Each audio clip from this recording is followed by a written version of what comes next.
Welcome back, everyone, to the High Tempo Sports Podcast, episode 187. Today, we are back to talk about the NBA Finals. We are currently recording this on Tuesday night. The NBA Finals tip off on Thursday night in Denver as the Miami Heat take on the Denver Nuggets for the 2023 NBA Finals. Looking forward to it. Yeah, finally we get to talk about the finals. That's pretty good. Yeah. We've been waiting for this for so long because we thought that Boston-Miami series, it was on us. Yeah. I mean, it's on us. We thought that series was like done and over with, and it turns out it was not. Yeah, we're like, let's just wait until, because it was 3-0, let's just wait until both the series are over before we do our finals prediction or our next episode. That clearly took longer than expected. But we did drop a lottery mock draft this weekend, so go check that out if you haven't yet. We're going to be doing another one up until the draft. We do a full first round mock draft. But yeah, look out if you're interested in learning some names for the draft. Go check that out because we did just the first 14 picks, so nothing crazy in that. Yeah, and it's really helpful because it was insight for us. Like for me at least, right. I didn't know the top 14 picks off the top of my head, especially like the Taylor Hendricks, how he's been rising. So it was really nice for me to even get a read on some of these guys who are definitely in that range. If you're a Pistons fan listening to this, which I think most people probably are. You can learn a lot about guys that we could take at 5 potentially. Yeah. Well, I have a little bit of Pistons talk towards the end, draft-wise, just like odds-wise about guys to go there. But we'll do that at the end. We'll do all the non-important stuff at the end because we got to talk about the basketball game. Let's get into it. Last night, the Miami Heat beat the Boston Celtics in Game 7 at the TD Garden after losing 3 straight games, and Jimmy Butler promising after every game that they're going to win the next one. And then they didn't until the Game 7, the one that matters most. And I saw that they booked a flight to Denver before the game even started, not back to Miami, which is just like a classic corny Miami Heat thing. Heat culture. Yeah, exactly. But they get the win in a disappointing game from the Boston Celtics after coming back from 3-0. But Jason Tatum gets injured on the very first play of the game, clearly affecting the Celtics' performance. Yeah, he was limping around after every play, just out, and they were attacking him on defense. He really couldn't do much, and then Jaylen Brown just had a stinker, and when that happens, that doesn't combine for a good Boston Celtics game. Live and die by the 3. They died last night. It was not good. It really stinks that Jason Tatum got hurt because I was really excited for a perfect Game 7. But it ended up Strus, Vincent, Caleb Martin went nuts. That was incredible. Role players are the best part about the NBA. Yeah. Like consistently, a lot of the times the stars are going to show out. And sometimes they don't, and that's the story more often than not.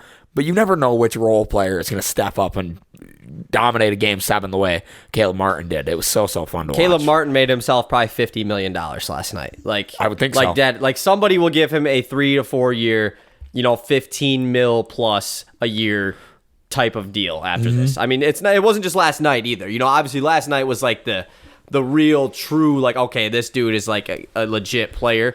But he's been doing this all year, and then in these playoffs, he was their highest scorer in the Eastern. He almost won Eastern Conference Finals MVP. Yeah, 2 votes away. I guess. I mean, like he legit could, and like it was over, and I was talking to Barry Hill. I was like, dude, like they kind of have to give the MVP to Caleb Martin, right? He went nuts in every game. Like, and it's fine that Jimmy Butler won. It's not like he had a bad series by any means, but Caleb Martin was the consistent one. Even when those 3 games that they lost, he was still giving them 20. He was still giving 15 to 20. Gabe Vincent goes out. He continues to shoot well.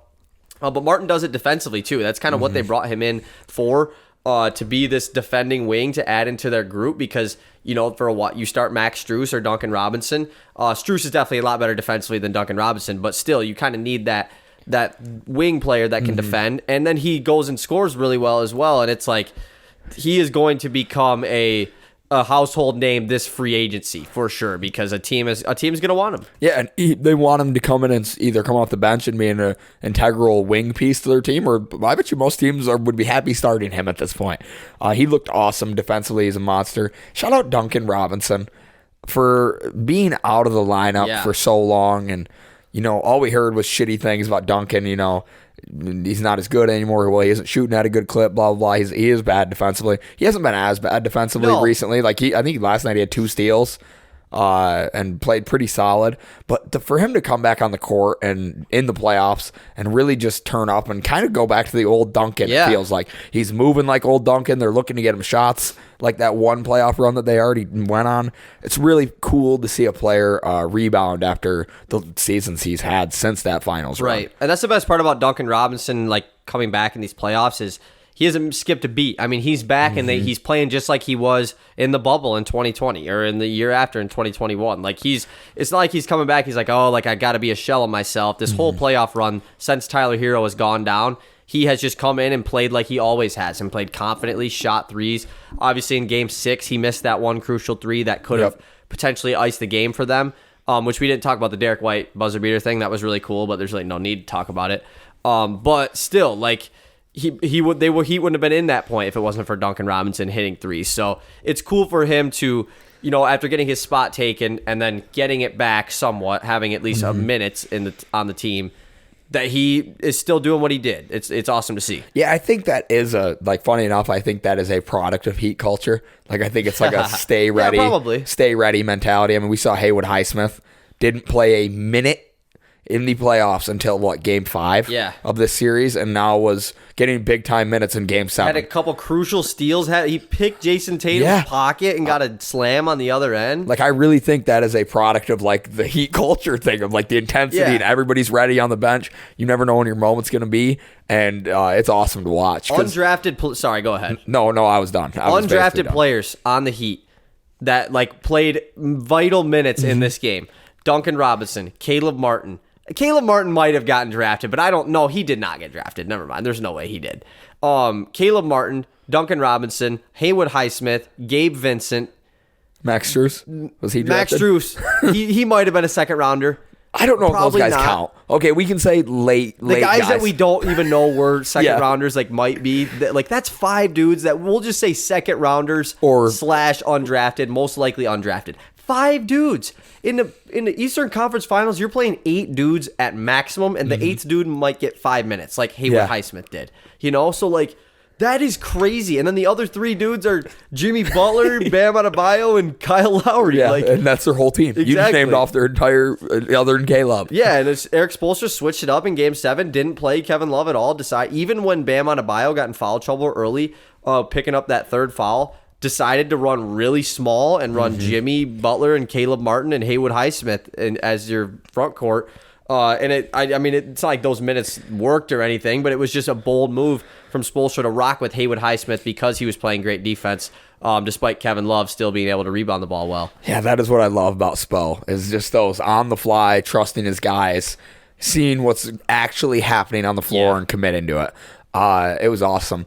I loved. So let's skip to the post game real quick with the interviews. Bam's holding the trophy, blah, blah, blah. Bam mentions this inspirational video, and that was the talk of the rest of the interview process. They asked Spo about it, they asked Jimmy about it. Neither one of them answered. They were all ducking that question. I cannot imagine what this inspirational video was. What is that? Like that they could not discuss on TV. I think like Eric Spoelstra was ducking it, and Jimmy Butler didn't even look like he wanted to be there. I think he'd been there, done that type thing. And like the clip of Bam was like, "You want to hold this?" And Jimmy just goes, "No." Like you, I don't want it. I don't care about that. Exactly. Which was, and I get the mindset. We got 4 more. We got 4 more to go get. I love that mindset. Whether or not they do it is the question. And especially after like being up 3-0, I know that they don't really care. Like Jimmy Butler repeatedly said that like it wasn't like lingering on their minds or anything. But especially after being up 3-0, getting that Game 7 win obviously feels great. You're going to the NBA Finals. That's but like for a guy like Jimmy that's been there, a couple years back, is going back now. It's like just happy we won, like for sure. Got the finals to go to, and that's all that's on my mind, which that's how Jimmy is. And I think you're trying to avoid the opportunity. I mentioned this a lot on this podcast, where after you play in such an intense series like that, you hit an emotional high, and it's hard to continue to be on that high of emotions and be as mentally prepared and into it, as locked in the next time you play. And I think that's kind of what Jimmy's trying to combat. We didn't accomplish what our goal was. We still have more to do. It just happened in a crazy fashion. Yeah. 151-0 and 3-0 comebacks in the NBA. Never been done before. We will see it. Like We will. I did think that this might have been the time. I thought it was. My Miami Heat plus 400 bet to beat the Celtics cashed. Never cashed out. I thought about it after Game 4 when they were down 3-1. I'm like, you know what, dude? This might actually happen. And it almost did. Me and Easton both predicted the Heat to beat the Celtics, by the way, and they were major underdogs. We both picked it. We know. We know ball. We know. It is what it is. I picked Nuggets Heat after the conference finals. It's whatever. No, you did. You did an awesome job this playoffs. I would love to go back, and I need to do this. Go back to the playoff episode. I think I did terrible this playoffs. Oh, dude, our playoff episode. I should have. I think I was absolutely terrible. The one year. that we did with B Up and EJP, that one. Where we predicted every series. I definitely have it written down in here for me. Oh, but I got a new. I don't know if it's in this one or not. And I don't have it. Okay, I do have it. So I'll just say mine right now, just for fun. I had Milwaukee winning the whole thing, so they lost in the first round. Had the Knicks beating the Cavs. I'll take that. That's a big one. And losing to Milwaukee, so I'll take that. Philly Boston in the second round was the only second round match. No, never mind. But Philly Boston, I had Philly beating Boston. Yikes. Phoenix versus Golden State. So I had in the Western Conference semis. So I had Denver losing to Phoenix. And then I did have Golden State. Okay, so I had 3 out of the 4 second round matchups, actually. That's not bad. But Golden State Lakers, I did pick that, but then I had the Warriors beating the Lakers. So my conference finals, I had 0 out of the 4. I just had I had 3 out of the 4 second round matchups, right? You didn't. I wonder. Didn't pick the winner for any. I'll have to go see what mine are because they can't be good. I remember thinking about it the other day. I was like, I know I picked the Suns to make a good run. Yeah. I think I picked the Clippers to make a. The Clippers would play the Suns. Oh yeah. Oh yeah. Duh. Yeah, you're right. Maybe the Lakers. I don't know. I don't remember what I did. Either. All right. Are we good to get into finals talk now, though? Yeah, for sure. The Denver Nuggets versus the Miami Heat. Let's talk about some bets you can make on the finals because I love championship time for betting wise because I always have good props going for everything. There's a bunch of funny ones right now. But looking at your odds for the finals, the Denver Nuggets are minus 480 to win the NBA Finals with the Miami Heat at plus 330. So the Miami Heat are a little bit less of underdogs than they were against Boston in the last round, but still Denver clearly favored to win this one. If you're looking for, some value, I want Denver. I know Denver's going to win, but I can't bet them at minus 480. Mm-hmm. Maybe you are confident in how many games that the Nuggets are going to do it in. So if you want to do that, Denver Nuggets to win in 4 is plus 450. To win in 5 is plus 210, which is the most likely one. To win in 6 is plus 400. To win in 7 is plus 370. Oh, man, that's interesting. If you had to pick, I'm not saying you're picking Denver to win right now. We'll do the predictions in a sec. But what one you like there most with the value as well? With the value, I would go Denver in 6. I think that's most realistic. Yeah. But in my head, I'm Denver in 5. Yeah. That's the way I feel. But it's plus 210. Yeah, so the value isn't there. And I think realistically, the Heat probably can pull out 2 games. I think that's a hyper-realistic scenario. And if you think the Miami Heat are going to win and you think plus 330 to win it all straight up is not good enough for you. The Heat to sweep is plus 4,500. The Heat to win in 5 is plus 2,500. The Heat to win in 6 is plus 900. And the weird part, Heat to win in 7 is plus 1,000. So they think it's more likely for them to win in 6 than in 7. Maybe because Game 7's back at Denver, maybe. But they just won Game 7 in Boston. That is so weird. What a weird way. I would love to be one of these guys who does the lines. I know it's all computers now. Right. But yeah, it is. I would love to have been the guy in the room to know why the computers are saying this. That's a great point, yeah. Because it is so wrong. So let's get a guess. I did just notice you're wearing a Denver jersey. I got the Heat t-shirt on. Oh, that's sweet. This is that's nice. Perfect. Nice little finals matchup. We didn't plan this. From this one too, so that's good. I'm rocking the Melo jersey, by the way. Melo retired. We didn't really. I don't think that happened. I think that happened in between our last episodes. Shout out Melo. Melo was like a childhood favorite of both of ours. I know you had a Melo jersey. Mm-hmm. I had this Melo jersey. I used to have a Knicks Melo jersey, and I actually had a Denver. I used to have a Denver Melo jersey like this one when I was really young. I was white though, but I don't have it anymore. That is awesome. Yeah, I forgot about my Melo jersey. I got the Knicks Melo jersey signed by Jim Boeheim. Yeah, so cool. Melo is such a guy that I look to. He's the most hooper I looked up to growing up. That guy was awesome. Jab, pump, jab, pump, shot. Still gonna shoot it, and he's in your mouth, and it goes in. And our generation, especially right around our age group, who doesn't love Melo, dude? You know, like Melo is just like he was everybody loved him. And the FOH rebounds when he would go up and get them rebounds, those are the best. I mean, those are some of the best clips in NBA history of him. Kevin Love, get out here. He's getting the ball. Yeah, have you shout seen out to Melo. The clips of his son that are going? Yeah, I have. Like Kian or Kian. I don't know how you say it. He is nasty. Yeah, he's going to be really good. Like, no wonder Melo's so comfortable retiring. Just sucks he's going to have the Carmelo Anthony son tagged. Yeah, his name. I would hate it's to be really an NBA. unfortunate Yeah. for kids like that. I mean, they're not unfortunate. They're obviously in great situations. But, okay, anyways. Let's have you guess. I wrote down the top 5 finals MVP odds that you can bet on right now to win the finals MVP. Okay. So see if you can guess the top 5 in order. You don't have to guess the odds, but number 1, Jokic. correct. But like, I don't know, and I don't know if these odds, whether or not like it goes on which team is most likely. Like, does that make Jamal 2 or Jimmy? I'm just talking through my process. Jamal or Jimmy is 2. I'm gonna go with Jimmy at 2. Jimmy is 2, correct. Okay, I'm gonna go Jamal 3. Jamal is 3, and then this is where it takes quite a drop off odds wise. And it's gonna be really. This is a good one. Yeah, I don't know if it's Bam or MPJ. That's kind of where my head's at, and I'm gonna commit to.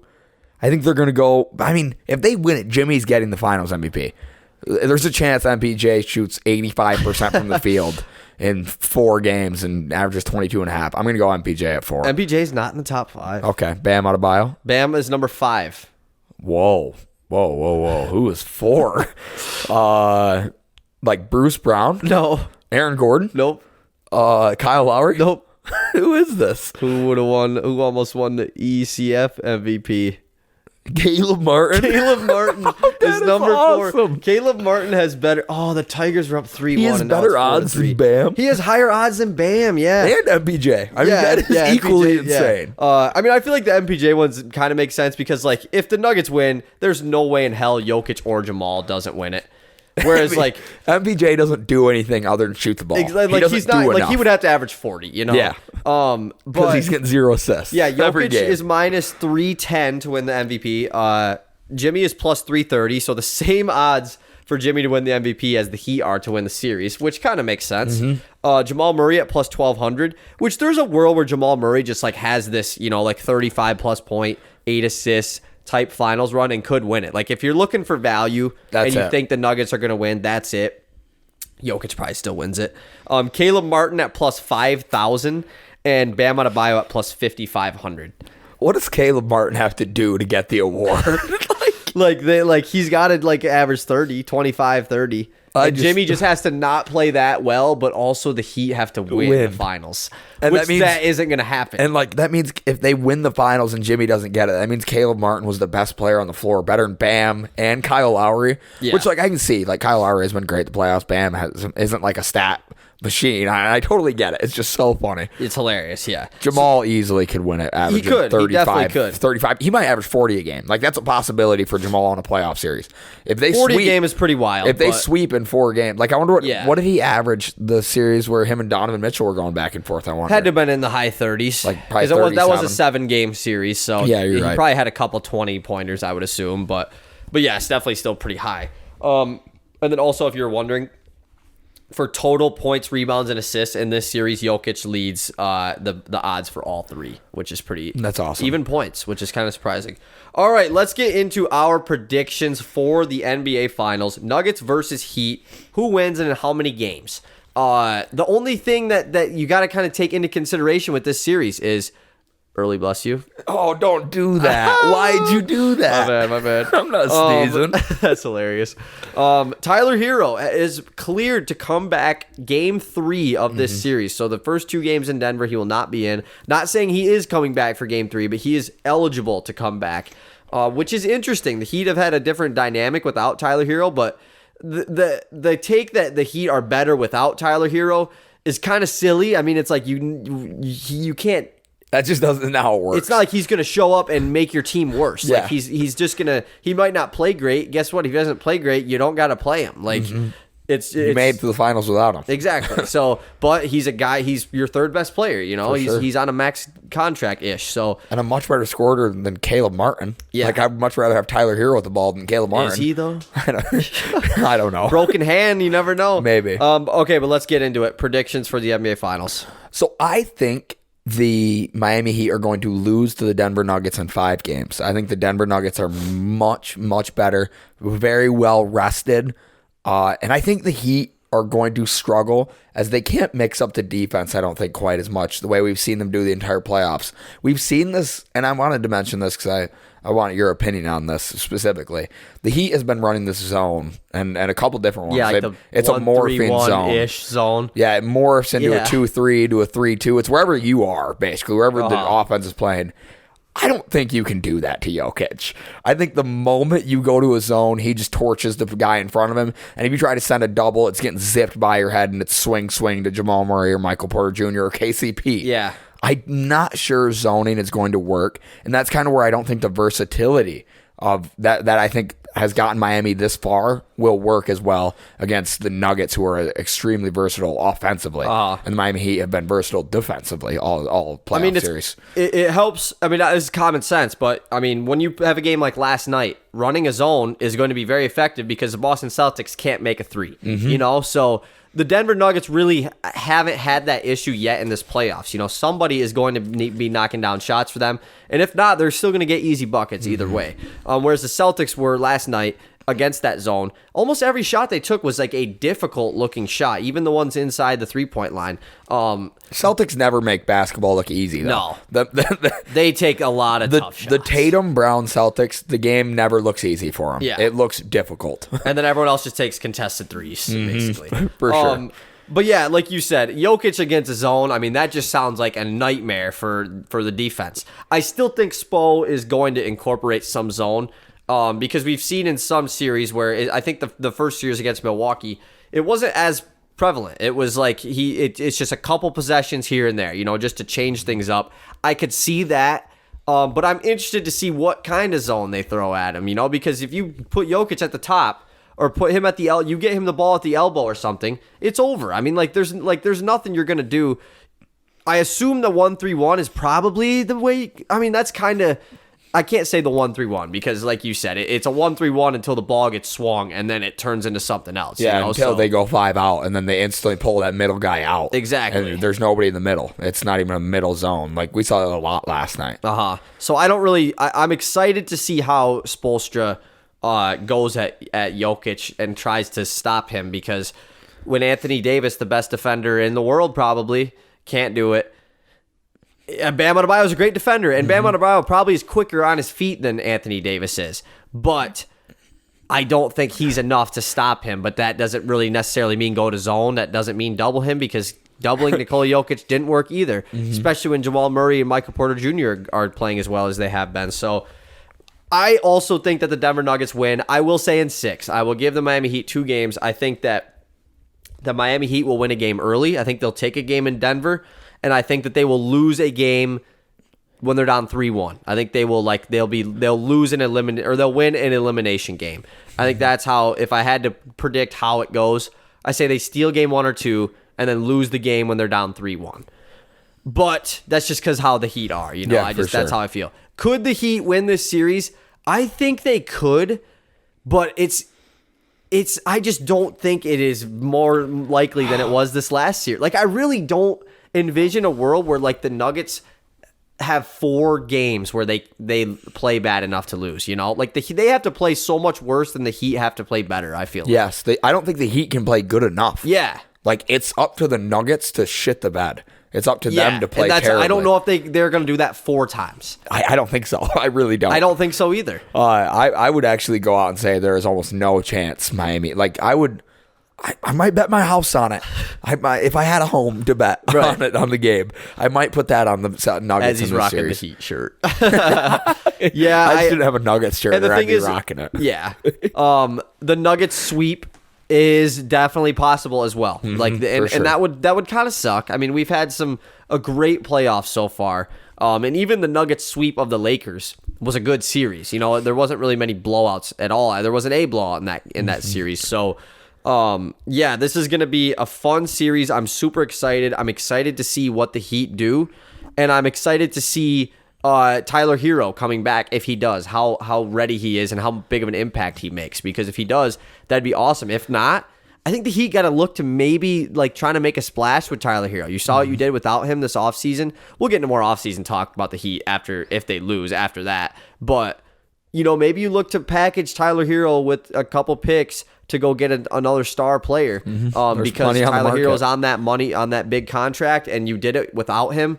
You might as well add a stud if you can, obviously, depending on who's available. I mean, if you get Jaylen Brown, you think the Heat want Tyler Hero, or you think Celtics want Tyler Hero? It'd have to be probably not. Probably not. No, I don't think it. I've got my own idea about Jaylen Brown scenario. We'll get into it later. Yeah, we're going to talk about the Lakers and Celtics off season, like we do always with the teams that get eliminated. Before we move on, I have a question. Yeah. Did Giannis win the MVP when he won the finals? No. He did not. He was back-to-back, right? And then back-to-back, and then won the finals the year that Jokic won his first. So is this not the exact same scenario? It is. That Jokic is going through, that Giannis went through? It's the exact same. MVP who can't win, and then boom, playoffs come around. It's pretty crazy. The year they don't, and they just dominate. The MVP curse is no one has won the MVP and then won the chip since LeBron, I'm pretty sure. Like Bron in Miami? Yeah. Yeah, because he never won it back in Cleveland. It had to be Bron. No, wait, Steph. No? Yeah. Yeah, Steph was back-to-back MVP. Did Steph win it in 17? Oh, no. But Steph won the chip, but he didn't win the finals MVP in 2015. Yes, but because he went 15-16. Yeah. So he definitely won a finals. So he won a finals the year he won the MVP. Yes. So that counts, I guess. Yep. So just lost the finals. So yeah, we both picked the Nuggets. It sucks because I want this to be a great finals, but I envision a world where this is one of the not as fun finals, just because the Nuggets are a really good team, but the Heat always fight. They always fight. No one thought they were going to be up 3-0 on the Celtics, and they were. So you say there's no chance. I think that there's no chance, but I wouldn't be absolutely shocked if they won this series.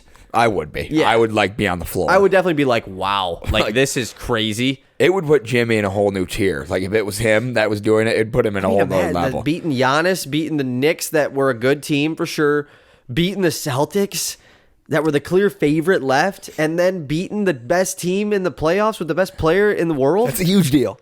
And what was their path 2 years ago? It was, they went through Boston. They went through Boston in the conference finals. I believe they went through Toronto. That feels accurate. Because remember that OG Anunoby buzzer beater he hit? Yes. Was that against the Heat, though?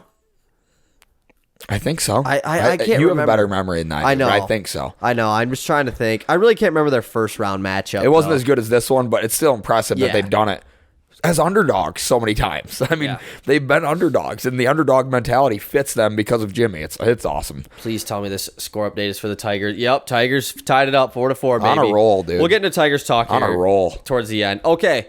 We're going to be doing something fun right now. We're going to be ranking the last 5 NBA finals going back to 2018. For me, how I ranked them at least, I strictly ranked them with just how much I liked watching them. Mm-hmm. I don't know how you did it, but yeah. I did the exciting, most interesting finals. Yeah, and that's what, obviously there's there's finals where there's been teams that are really cool, but it's it wasn't that entertaining of a finals. Mm-hmm. I'm looking for entertainment, good series, good players. Let's get into it. You want to start off with your number 5? Yeah, before we get started, interestingly, none of these games went 7, or none of these series went 7 games. Yeah, super crazy. Haven't had a game 7 in the finals since 2016. Crazy. Pretty wild.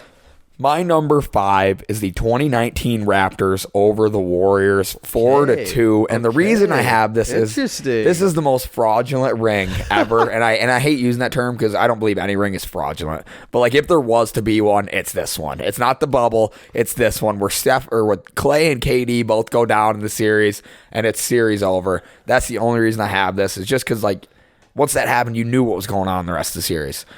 So that's where I've got this. Okay. That's fair. I definitely thought about that a lot when I ranked this one. But yeah, that's definitely fair. Number 5 for me is 2018, the Warriors sweep of LeBron James and the Cavaliers. LeBron's last year in Cleveland. There was definitely some memorable moments from this series. J.R. Smith, obviously, in Game 1. LeBron James dropping 51, 8-8 in Game 1 in Golden State. If they would have stole that game, maybe the series is a lot different. But after that, they get blown out in every game. I remember in game 3, Kevin Durant hit 2 back-to-back clutch pull-up threes in the face of LeBron James. 2 daggers back-to-back to really send the Cavs home. They were down 3-0 after that point, and then obviously it ended in a sweep. But this was the worst LeBron James team to be in the NBA Finals that I've watched. Maybe that 2007 team was worse, but it was fun to see him drag this team to the finals because LeBron himself went on a really good playoff run. If I was doing just playoffs, this 2018 season would be a lot higher because he had the buzzer beater against the Pacers in the first round. He had that floater buzzer beater against the Raptors in the second round, and they swept the Raptors.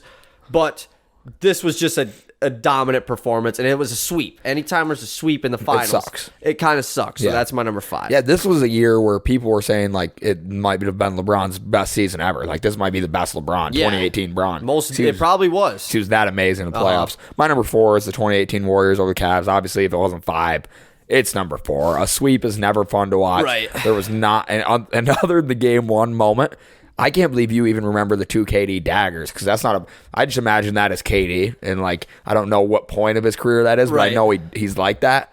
But this series did not have many moments to offer other than JR off the Henny Smith going crazy in game 1, and Bron looking at him with his hands in his face and just freaking out. Oh, so good.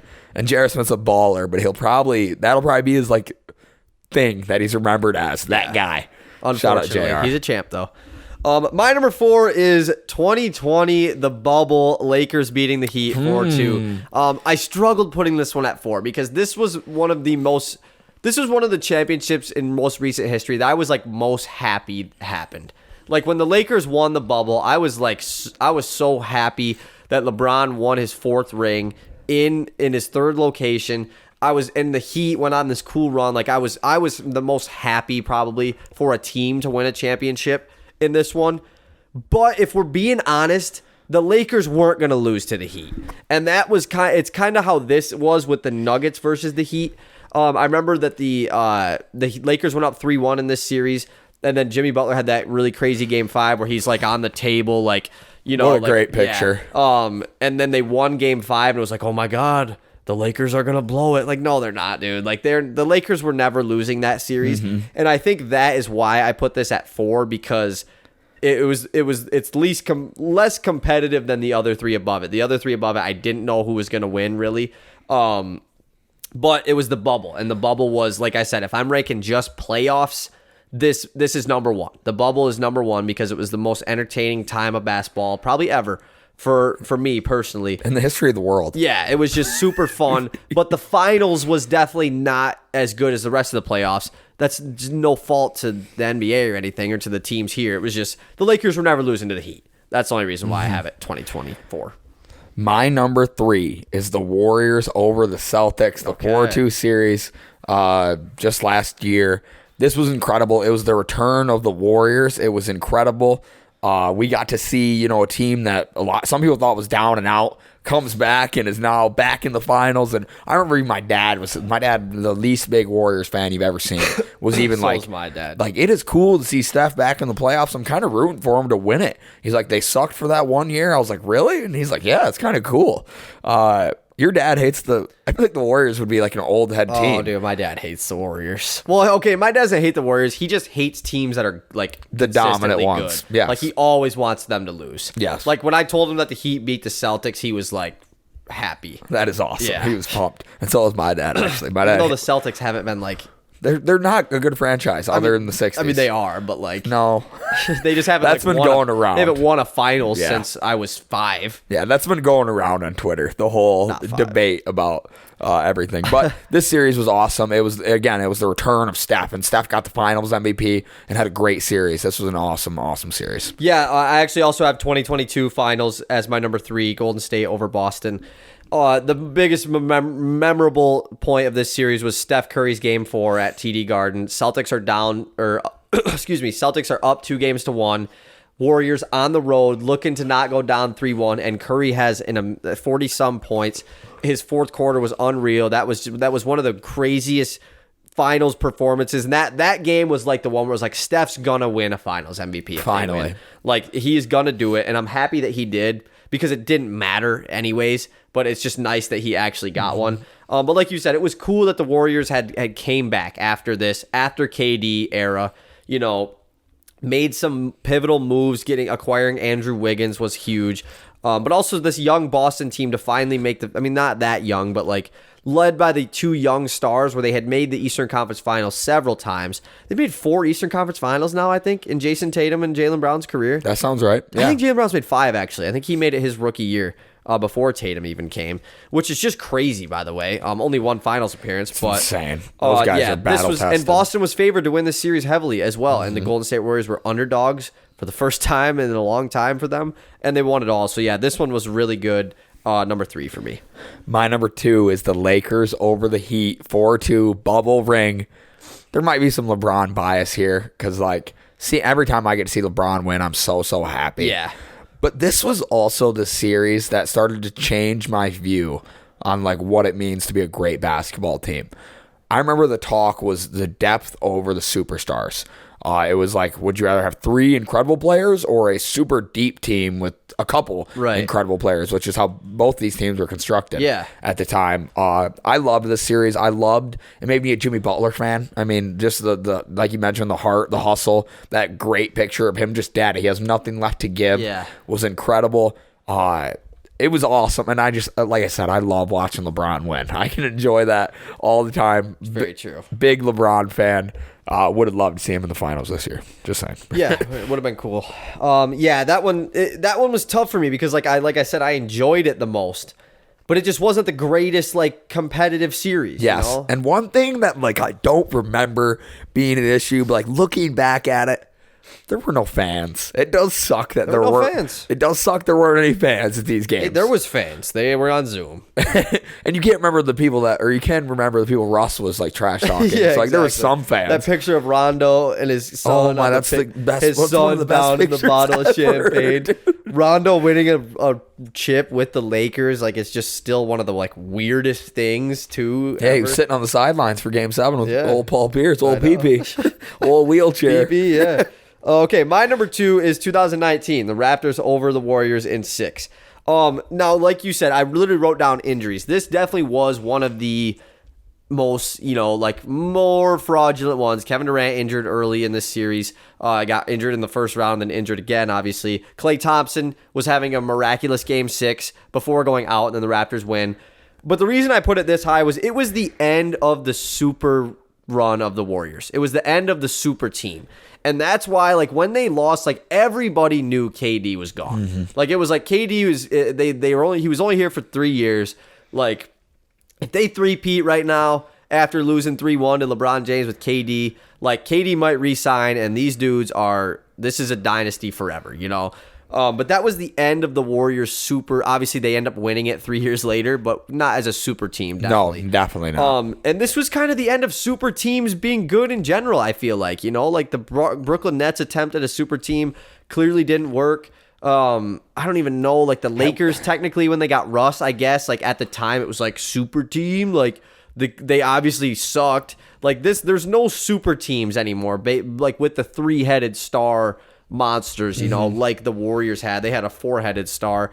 So that's why I have it here. And also Kawhi Leonard, I love the individual dominant performances. And Kawhi Leonard had probably, in my head, in the last 5 years, a top 2, maybe 1 or 2, debatable, a top 2 playoff run performance from an individual player, which was just so much fun. I mean, there's nothing more fun than that to watch. And he hit that obviously crazy buzzer beater or whatever. But yeah, and it was just cool to see a team like Toronto win the finals. Mm-hmm. It gave me hope as a Pistons fan. Wow, you don't have to be LeBron James or a super team to win the finals. Mm-hmm. I have not seen that ever. The Spurs, but they were kind of a super team, Low-key. I had never seen that. So a team like the Raptors winning it was very enlightening as a Pistons fan. Wow, a small market team. Raptors, they're not that small market, but we'll say they are. It was just cool to see. So that's why it's number 2 for me. It was nice to see a rapper be able to win an NBA Finals. Drake was on the court that whole series. Yeah, that was the Drake awesome. Memes. Also, I wanted to mention this on the podcast. If J. Cole never told Eric Spoelstra about Caleb Martin they would never be in this situation. I missed. Did you see that? Yeah, I didn't break down the bar. No, it wasn't like a rap lyric or anything. Like Caleb, like J. Cole and Caron Butler, who's a head assistant for the Miami Heat, like they're friends apparently. And like 2 seasons, because this is Caleb Martin's second season with the Heat, obviously. But 2 seasons ago, he like apparently Caleb Martin and J. Cole are like boys somehow. And he was like, "Yo, you got to sign my boy Caleb Martin." And Caron was like, "All right, I'll tell Spo." And then they did as a 2-way. And look at them now, like. That makes thank you, J. Cole. I like that. What a weird thing. And thank you for explaining that, because I saw like on TikTok it was like the butterfly effect isn't real, and then it was the whole like J. Cole is friends with Caron Butler. It was a Caron Butler bar that J. Cole spat, and I couldn't make the connection. Now it all makes sense. That is awesome. That is the like. It's shout gotta out be a J. Charlotte Cole. thing, right? Because isn't J. Cole from Charlotte? Yeah. Yep. You know, obviously Caleb Martin played in Charlotte for a couple seasons. That would be my guess. Is probably what it was. But yeah, who knows? Number one is Milwaukee over Phoenix 2 seasons ago, 2021. It was a 4-2 series. It was the most dominant finals performance I've seen from an individual player. Not from a duo, not from a trio, from one singular player in Giannis Antetokounmpo. This was when we knew, I don't know, this is so hard to say right now in this moment, but this was the best player in the league. It was like, right. This is his coming out party. He is unreal, unstoppable. He gets injured. Looks like one of those knee injuries that it's like, is that guy going to be able to play again? Yeah. And all of a sudden the next game comes out and has like 50 and 12. It was unbelievable to watch this finals appearance, and it was awesome to see him in Phoenix, because Phoenix was playing so well, and Phoenix was fun this year. It was D-Book. DeAndre Ayton was awesome in this series, like so good. So cool looking back on it now, especially seeing where Phoenix and Milwaukee ended up this year, how much parity there is in 2 years, and how different the landscape is. But they're still 2 heavyweight favorites going into next year. For sure. Yeah, my number 1 is 2021, Milwaukee over the Suns. For sure, like you said, Giannis run, he probably did top Kawhi as far as finals. And he had 2 50-point games in this finals. That game 6 to close it out had 50 points. And he went like 18 of 18 from the free throw line too, which that was like the only thing bad he was doing. Yeah, that was the whole series. 10-second thing. That whole playoff run was the 10-second. Chris Paul would always call him out for it too. But I think, yeah, like you mentioned, the Suns making it was really cool, because this was the year after the bubble where the Suns went on that 9-0 run in the bubble, and it was like, whoa, the Phoenix Suns, like they've been terrible for the last 5-6 years. Like that's kind of cool. They missed the playoffs going 9-0. Yeah, the bubble, they still missed the playoffs. And then they go out and trade for Chris Paul, and it was really hard to predict how good they were going to be. And they went to the NBA Finals. Like it was really cool for a team like the Suns to go to the finals, because they've been so consistently bad year after year after year. And then out of nowhere, like since the Steve Nash era, and then out of nowhere, they make the NBA Finals in 1 year after not being good, which was super cool. They're up 2-0. I obviously was rooting for Chris Paul to win his first championship, up 2-0. Obviously, they lose 4 straight, but it was also just one of the better series competitive-wise. Yeah, for sure. I mean, the lob to Giannis where he Drew Holiday throws it up to him, and he dunks over Chris Paul at the end of that game. What a crazy play. The tip buzzer beater out of DeAndre Ayton on the inbounds pass from Jay Crowder. Yes. That was a crazy play. Torrey Craig being on both the Suns and the Bucks that year, so he got a ring no matter what. So that was a really fun series, competitive wise. Like, and DeAndre Ayton had a really, like, I thought that was his coming out. Me too. Series, like that whole playoff run was like, wow, Ayton is like, he's really like playing very well. And obviously Booker, but Chris Paul was playing at the top of his game. Definitely the best finals of the last 5 years. I'm glad we both had that one ranked. Yeah, for sure. It was interesting how different our lists were to end up. But it was like, yeah, but that finals was just different. Like, it was just awesome to watch. It was such a good series. I mean, that was when everybody was like, damn, this guy really is Superman. He really is unstoppable. He looks invincible. And I remember people were like, Milwaukee versus Phoenix is NBA's worst nightmare for a... That whole thing is so stupid. You're not an NBA it's fan. Like Denver. It's like Denver, Miami is NBA's worst. The ratings are going to be so bad. Like, dude, the ratings are the most pointless thing ever, because people love to just compare them. You know, like the NBA's ratings are never going to top March Madness. They're never going to top football.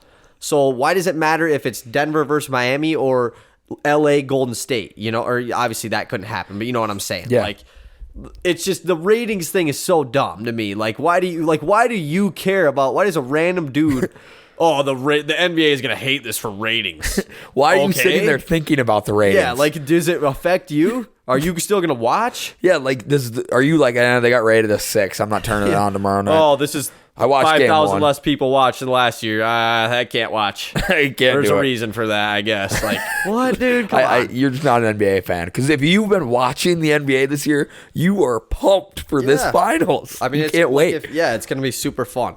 All right, let's do some trivia before we do Lakers-Boston talk. Why not, huh?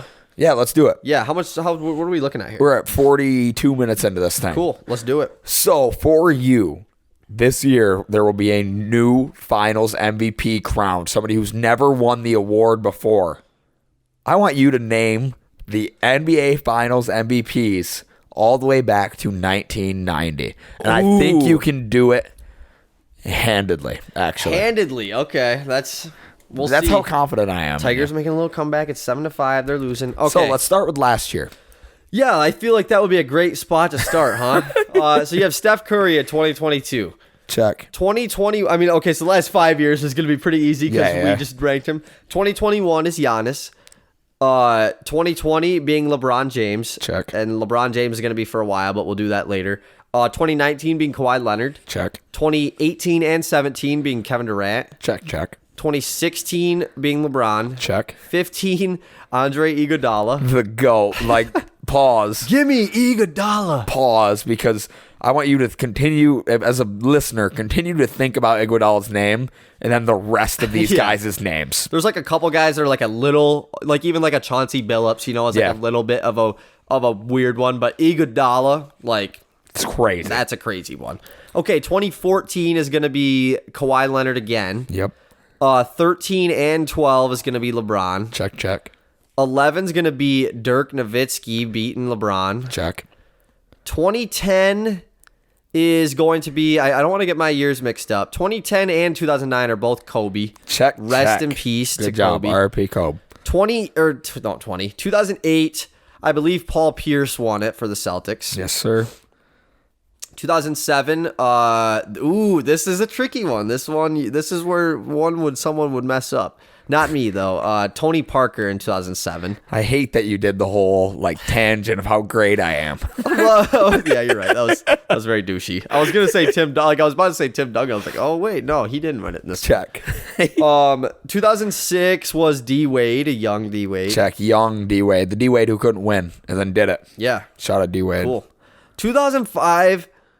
I could get this one wrong, but I'm pretty sure Tim Duncan got this one. God damn it. Yes, check. Okay, that's what I thought. 2004 is Chauncey Billups. Shout out to the Pistons, man. Hey, we win it next year. It's a 20-year anniversary. It's Mr. Big Shot. Yeah. 20-year anniversary. Cade Cunningham, Mr. Big Shot 2.0. Mr. Bigger Shot. Yeah. Bigger shotter. Okay, so 2003. I don't think Tony Parker has 2 finals MVPs, so I'm going Tim Duncan again. Check. Okay, that's what I thought. Like, I didn't think Tony Parker had 2. I'm pretty sure just the 1. Then you got Shaq for 3 years. Check. 2, 1, and 2000. Yep. Okay, this one I could get wrong. So, by the way, we're all the way back to 1999. Yes. This is the year the 8-seeded Knicks made the finals in the lockout year. The Spurs obviously beat them. I just don't know if... This is a young Tim Duncan, man. I don't know if he did it. I'm going to say David Robinson was the finals MVP. Oh, it was Tim Duncan? It's Tim Duncan. Oh, man. That one Your stings. first one incorrect since 2020. Since never. You haven't got one incorrect. Oh, that one stings, man. Because I was originally going to go with Tim Duncan. I switched it the last second. And you had an opportunity to go perfect. I did. 98, 97, 96 is MJ. Check. 95, 94 is Hakeem. Check. 93, 92, 91 is MJ. Check. 90 is... I always forget which one, because Dumars got one, IT got one. I think Dumars was 90. Incorrect. Isaiah Thomas was 90. Thomas won okay, so Dumars would have been 89. Yeah, that was incredible. Like, after... And I was originally going to go to 2000, but then I was like, The 90s is 90s the is easiest it's era easier of than the basketball. 2000s. It's so... There's 2 dudes that won Finals MVP. And why do NBA fans act like that was such a great time to be a fan, it's just 'cause but of it Michael sucked Jordan. to watch LeBron and the Warriors every year? Why was that so enjoyable? Yeah. You just watched Jordan until he left, and then got to watch Hakeem, and then got to watch Jordan when he came back. Yeah. Why is that so great? Oh my God, Cabrera had an RBI double. What? Let's go. How did he get on Holy crap. second? How did he hit a double? Okay. There had to be. No, that wouldn't go as a double, right? Yeah, it was a clean double. 7-6, baby. They're coming. It's the 5th inning. It's 7-6. Jeez. Yeah, that was good. That was incredible. That was under 5 minutes. Okay, I'm actually more happy that I got the Dumars Isaiah Thomas one wrong. Yeah, makes me feel because better. the Tim Duncan, I should not have got that one wrong. I knew it was Tim Duncan. I just switched it to David Robinson for some reason, but yeah, that Just was keep it interesting for the viewers. Yeah, He was doing exactly. that for you guys. I did want to get knew. them all right. Yeah, he knew. He actually knew the Zeke one too, but he did that to make the viewer feel better about. There's a whole. At least I thing. knew who the other guy would have been if it wasn't. 1989 Joe. I saw Joe. I the can't go original. too far back after that though. That the where the Pistons won their first chips is kind of where I go back to. Well, and you could definitely like name the players, but like you wouldn't be able to get them in order like that. Yeah, exactly. Like you just say Larry Bird, Magic Johnson, you have basically the 80s. Yeah, for Kareem sure. Abdul-Jabbar, there's your 80s. Did James Worthy win one? Yeah, he did win one. Yeah. Pretty sure. Okay, anyways, my trivia for you. Oh, I'm so nervous. I get so nervous for these. Since the 2010 NBA Finals, I want you to name me the top 5 leaders in points, rebounds, and assists in the finals. Okay, so just totals. Yes, Points, rebounds, totals and assists. in the So 15 finals. guys, like the rookie thing that we did. Yes, exactly like that. 15 guys. Well, 15 spots. Yes, Obviously, yes, there's going to be some repeats. In the NBA Finals since 2010. So that is what? I don't know, 13, 14 finals by now? Maybe 12? I don't know. This is going to be fun. So I'm going to start with LeBron James because I think he's going to be number 1 in all categories. LeBron James is number 1 in all categories, and he is by a wide margin, too. He's got over 500 more points in second place, over 200 more rebounds, over almost 200 more assists as well. That's insane. Okay. So let's Sorry go. if you can hear me shooting. Let's go points. Let's go Steph Curry for points. I just missed both of those. Steph Curry is 2nd in points. He is 4th in rebounds, and he is 3rd in assists. That's incredible that he is that high for like rebounds and such. The rebounds is, by the way, going to be the hardest part for me, I think. Yeah, there's only like 2 like really like guys that shouldn't be guessed on these lists, I would say. Gotcha. But yeah, not in the points category. So looking at this, I'm going to go Kevin Durant as my 3rd guess. Kevin Durant is 5th in points. That is it. That's it. Okay. 3 finals appearances or no, 4 Well, he barely played in the Toronto one, but yes, 4 finals since 2010 for KD. And then it like raises the question to me, since 2010, they made 4 straight finals. Is Dwayne Wade on here? D Wade is 4th in points, and he is 5th in assists. Okay. I wrote down the top 10, by the way, so if you get one wrong that's close, I'll let you know. Like KD was 9th in assists as well. Gotcha. And I guess Steph Curry already. Guess KD. That's all I'm going to do for the Warriors right now. I'm going to go to Kawhi Leonard. Kawhi Leonard actually is not on this list anywhere. Oh, that sucks. I guess it's only 2 final or 3. 3, yeah. Was he on the original 2013? Yeah, he wasn't a rookie when 13, 14, and 19. But yeah, he's close, though, in a lot of these. He is 7th in points, and he is 6th in rebounds right off the list. So then it's about guys who played in them. Chris Bosh. Chris Bosh is 5th in rebounds. And he is also 9 in points. Draymond Green. Draymond Green is going to be your number 2 in rebounds and your number 2 in assists. Am I missing any for points? So you have I'll tell you just all your missing ones right now. You are missing 3rd in points, you're missing 3rd in rebounds, and you're missing 4th in assists. That's it, actually. So you just have 1 in each category. I will tell you they're all a different person as well. Okay, 3rd in points, I'm going to go with Clay. Klay Thompson is 3rd in points, yes. So now number 3 in rebounds. Which Draymond being 2nd and in points or in rebounds and assists, and he's the first guy off the list in points too. Like shout out to Draymond. Shout out Draymond. That's just being a baller. Yeah. Rebounds. You know who be rebounding that? It's 1 finals appearance. There's no way he got more rebounds. There's no way Giannis Antetokounmpo got more rebounds. Yeah, this guy has 199 rebounds. Holy shit! So, this guy was in multiple. If you would have had to, Giannis would have had to have a lot. Like, this guy has more rebounds in the finals than Steph Curry, who has, 5 finals appearances? Yeah. This guy either has a lot or is a really good rebounder. Like, I want to guess Tim Duncan so bad. I want to guess him. I don't have to? No. Okay. He's ninth. I appreciate that. I don't want to give you any hints. Yeah, and I don't want him either. I really... And they're going to be on the Warriors or the Heat. Like, Iggy? Andre Iguodala is 4th in assists. He's not the rebounds, but he is number 4 in assists. Iggy also was 6th in rebounds, or 7th in rebounds, and 10th in points. So he is top 10 in all 3, which is pretty impressive. That's impressive. So I'm missing, 3rd in rebounds and what in assists? 3rd in rebounds. The Iggy was the assist one you didn't have. So just 3rd in rebounds. This is the most obscure name of them all, for sure. You know who it could be? Low key, it could be JaVale McGee.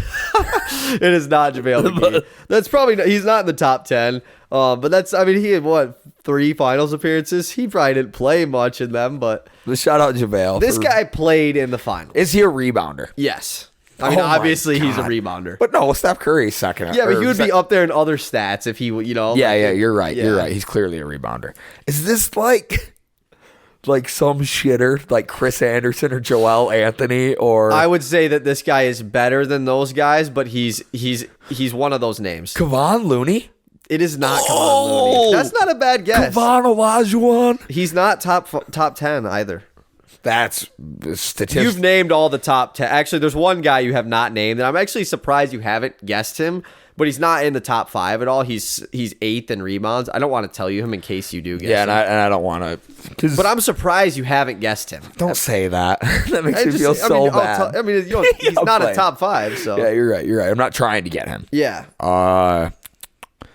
It's not AD. I named all the Heatles. I named every player on the Warriors that was important, other than like Sean Livingston. But like he ain't getting boards like that. Okay, I'll give you. He is a more post 2010 era than pre. Like if you split it in half, he's on the closer end. Okay. Probably. Oh my gosh, I just. This guy would have played in 1, 2, 3, 4 finals. Oh my God. Would have played in 4 finals.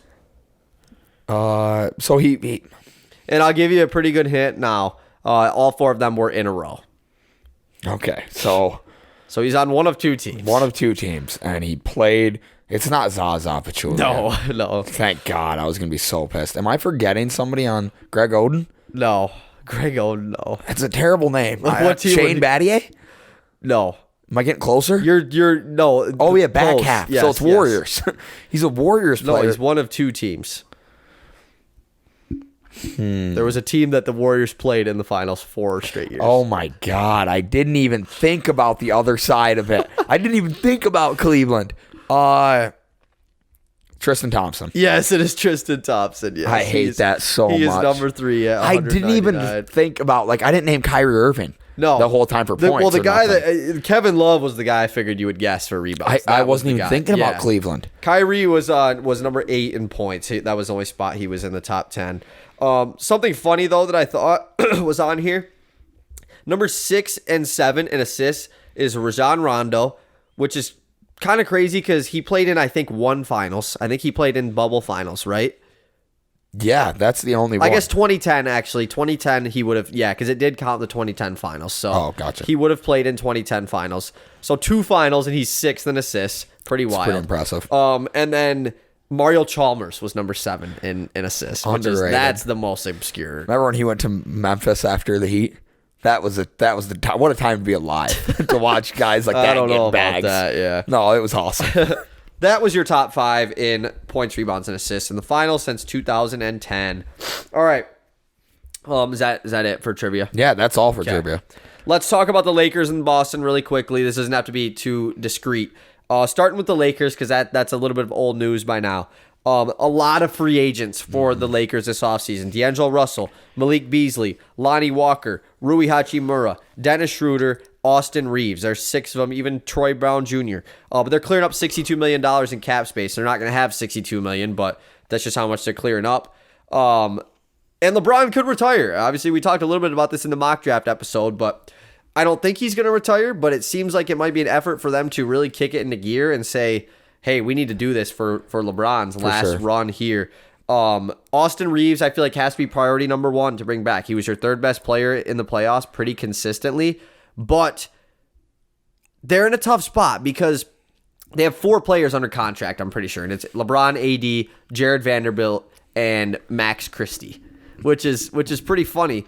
Do you go out and do what you did a couple seasons ago and spend the money to get a third star, or do you do what worked for you at the trade deadline and go get a bunch of dudes that can help you win in different areas? Mm-hmm. It is so obviously the latter. It's not even funny.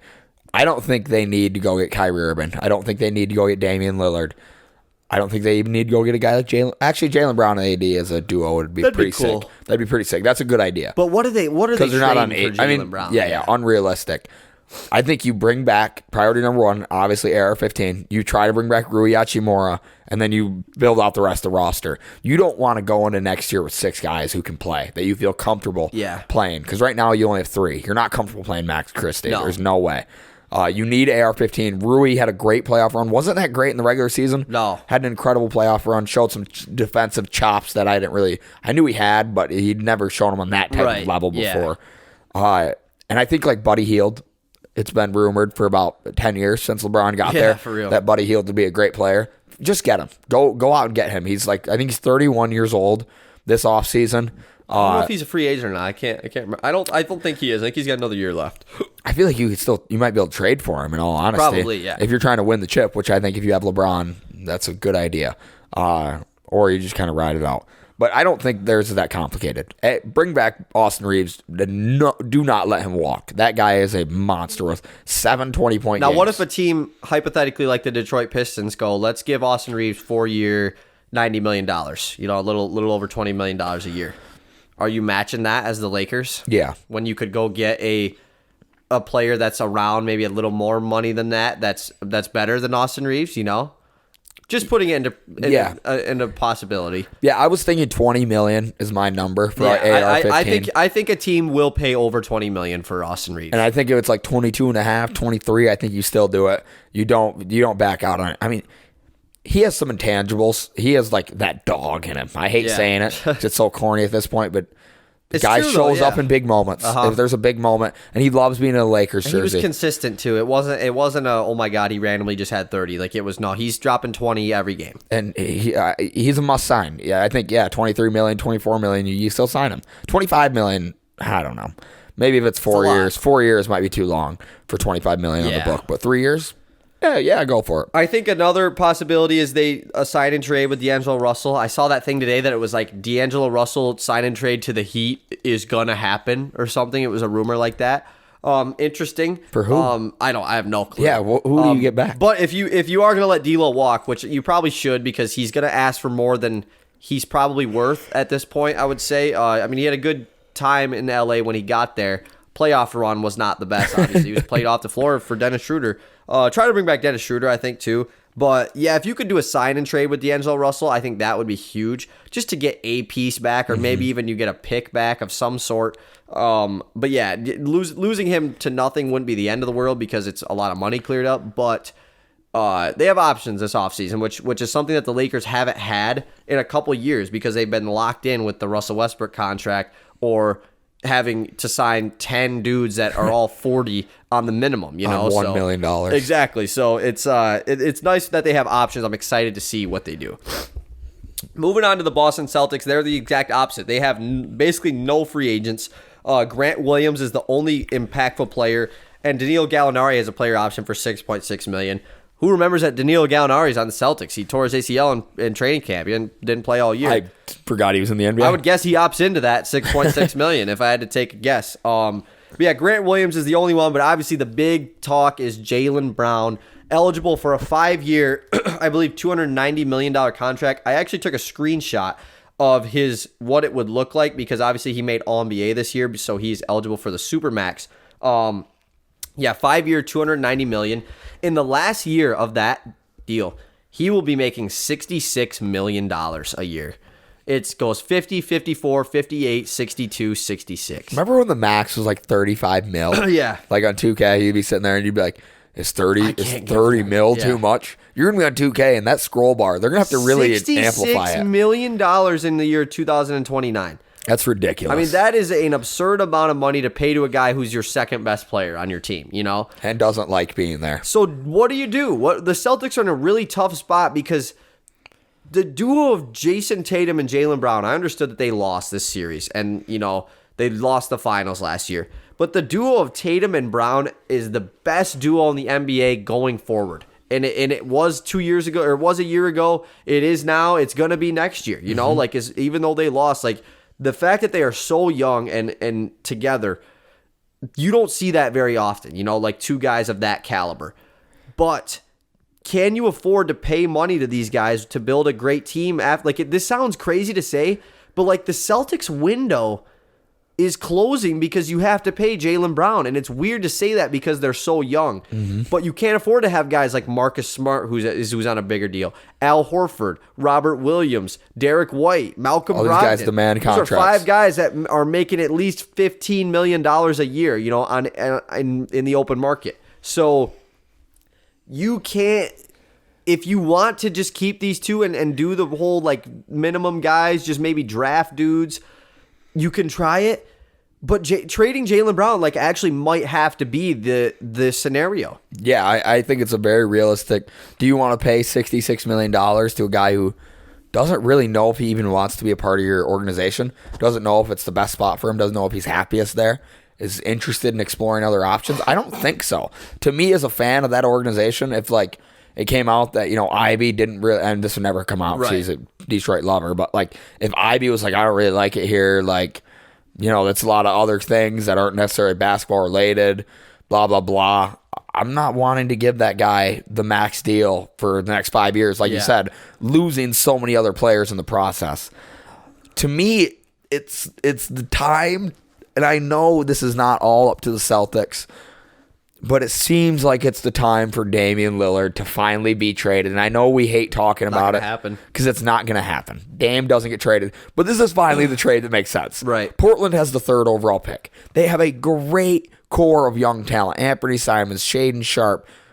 Jeremy Grant's not there, but Brandon Miller. And then they could add Jaylen Brown to that mix and that's an awesome young core. Brandon Miller might low-key be Jason Tatum. Like, he might be as good. You never know. Could be. Like, who knows? And I think this is finally the moment. Does it happen? No. Dame's not leaving Portland. You know what's more likely to happen? Jaylen Brown still ends up in a Portland uniform, but it's for Anthony Simons and the 3rd pick and Shaden Sharp. See, that seems crazy to me. And then they trade the 3rd pick for a dude that can play, like Siakam or something, you know? Oh. Like, I'm not saying, I'm not saying that's going to happen. I'd never thought about that. But I think that is way more likely to happen than Dame getting traded for Jaylen Brown, you know? I haven't thought about it in that way. That's just the most video game thing, though. You know, like trade for 2 good dudes and a pick and then trade the pick again. Like, it won't probably happen, but that would make sense, right? Because wouldn't they just at that point trade the 3rd pick for Pascal, just straight up? Like the Blazers? Yeah. You'd rather do that than have to give up Simons. Probably, and Sharp. Yeah, probably. But like getting Jaylen Brown, though, for the future is nice because like he can just be your superstar once Dame's gone. So you think he still ends up in a Portland jersey? You think that's most likely? If he's not in a Celtics jersey, where is he? I think Portland is the most likely because there's 2 worlds where he ends up in Portland. Yeah, for sure. Like you said, where there are no other teams like that. The Hawks is one. You know, and we don't see many star-for-star trades. But a Trae Young for Jaylen Brown type deal be sick. Could happen. It really could happen. Just because Jaylen Brown is eligible for the Supermax too doesn't mean he like has to sign it.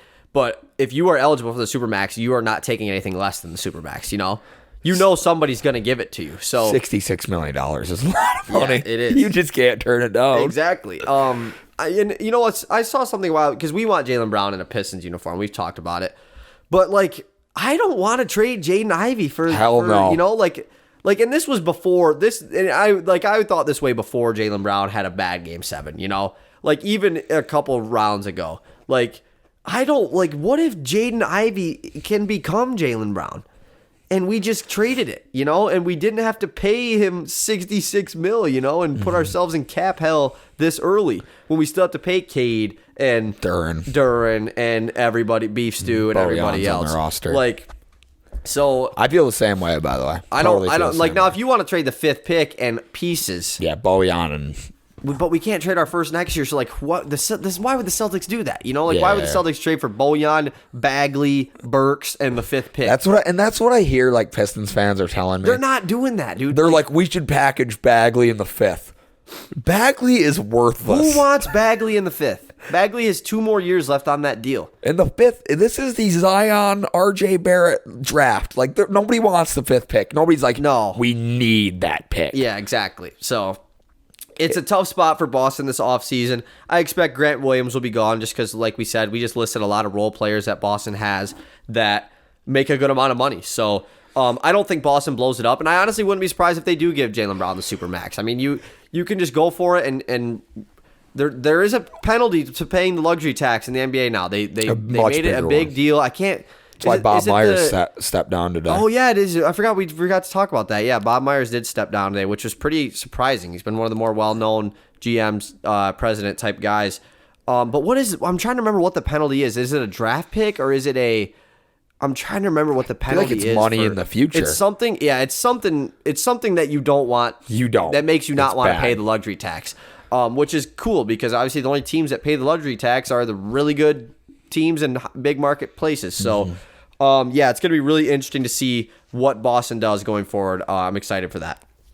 Okay, before we end today's episode, a quick update on the Pistons draft. And I was going to say coaching thing, but there's still no update. No really reason to talk about it till it happens because it was weird. Like, apparently it seems like a Troy Weaver and Tom Gores are at a crossroads for who to hire. Like, Troy Weaver wants Kevin Ollie. Tom Gores wants Charles Lee. They can't figure it out.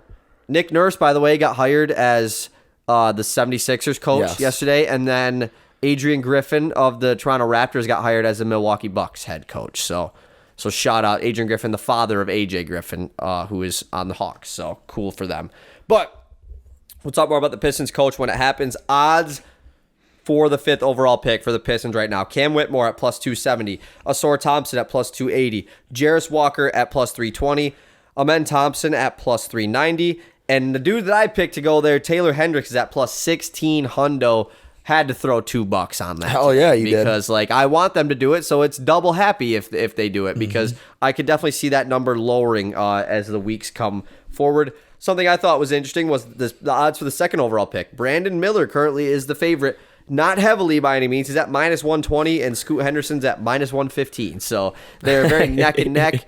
But if you were looking for some value on Scoot Henderson, if you're positive that he's going to do it, you can almost get him at even money. So if you think he's going to go second, which I think most people still do, you might as well do it now because it's not going to get any better probably, unless the Hornets say we don't want to take Scoot.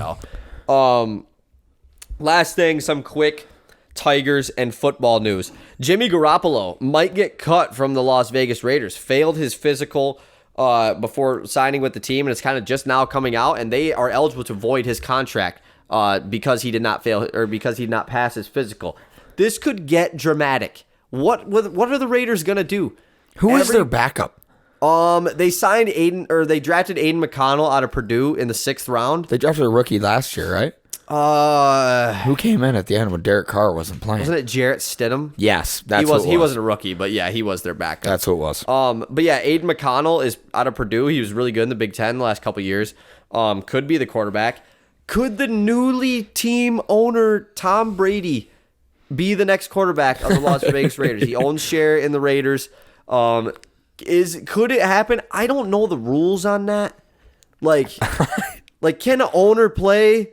I mean, Jackie Moon did it. In the NFL, I could see it. Jackie Moon. That's something that is an NFL thing. Totally. In the NFL, that is something that would go down. It's the WWE. It's very similar. They would love that if Tom Brady was the owner of the team and started that QB every game. They would love that. It would be. That's just an NFL thing. It would be so good.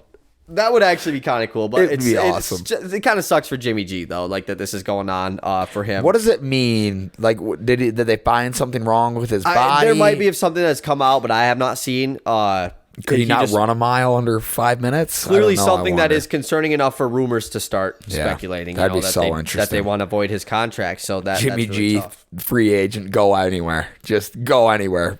Speaking of free agent, go anywhere. DeAndre Hopkins is a free agent. Yes, sir. After being released by the Arizona Cardinals. And Shannon Sharp thinks the Detroit Lions are the best fit for him. Are they the best fit for him? Maybe. Will he be on the Lions? I'm going to take a guess and say no. I think there's a lot of other places that Hopkins would want to go. Not saying that we're like an unlikable spot. But I've already seen the Browns rumors with him and Deshaun Watson obviously being teammates for several years in Houston. I've seen the Cowboys rumors. That would make sense. The Patriots is always going to be. Does he want to be a number one wide receiver? I don't know. Because why isn't the Bills on the top of his list? I mean, I don't think the Bills have any money. That's the problem. You know, Yeah, he wants to go somewhere that he can at least pay him. I don't know if he is looking for a 1-year deal or a multi-year deal. I would assume he's looking for a multi-year deal, but you never really know.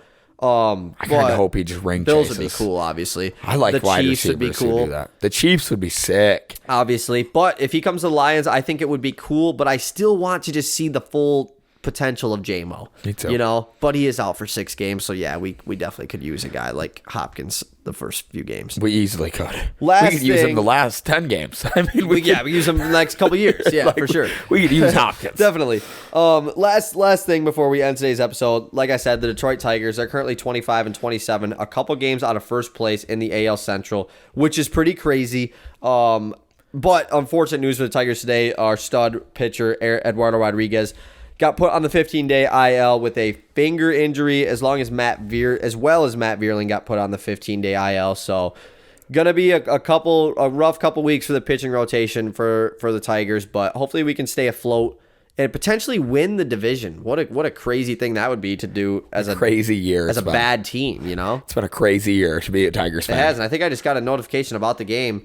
That dude I have in fantasy hit a home run at least, but it was not on the Tigers. So. Ooh. All right, it is 9-6. They're losing. That's going to end today's episode. Coming soon is the probably next episode. I'm going to talk to Willie about it, do the QB ranking episode. Yeah. I think that will be really fun. We'll probably do that later this week or sometime this weekend. But yeah, look out for that, and goodbye. Peace.